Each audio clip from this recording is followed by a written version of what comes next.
So yesterday we were doing child-headed family visits, and we visited Lucy's family. So Lucy is the eldest child of that family, the head of that child-headed family, and she's 21. But her parents died 10 years ago, and they died of HIV infection.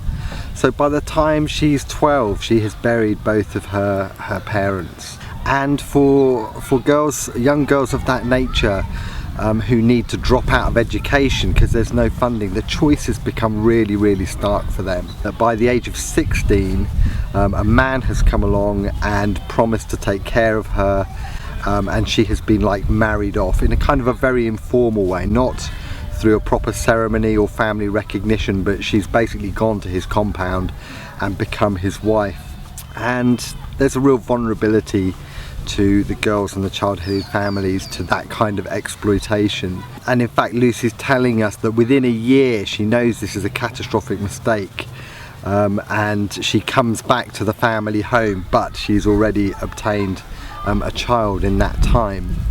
And in fact, we saw that she's got 2 children, so even after that catastrophic experience, she's gone back to her husband a second time because she's just so poor and hungry that she doesn't have any good choices. And that is, you know, a real tragedy that she is now caring for 3 generations on that compound. She's the eldest child, so she's responsible for her brother and sister who are going through school. But she's also now got 2 children of her own. So there's her siblings, there's her young children, and then going upwards, she's actually got 2 elderly relatives living with her as well. And they are now so old and frail that they can no longer contribute to the family well-being. They can't help in the gardens or with food.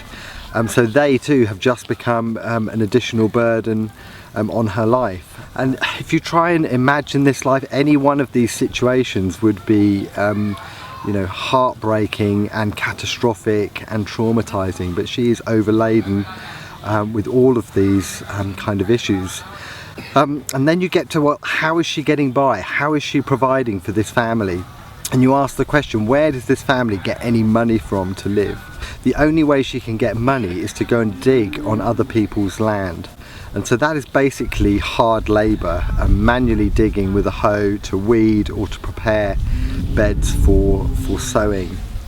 And if you find out how much they get paid for that, it's 3,000 shillings, which is actually less than $1. So when she goes out to work, she obtains less than $1 to try and solve all of the problems of provision in her life. And she's sitting there, she's strong, she's stoical, but emotionally you can just see that she's deeply wounded and carrying the wounds of loss and bereavement from her parents. She's carrying the wounds of an abusive relationship and her husband. And these are the unseen wounds of the child-headed families. And I've been coming to this project for 7 years now, and I'm always trying to ask myself the question as to how is this life lived? What does this life really look like?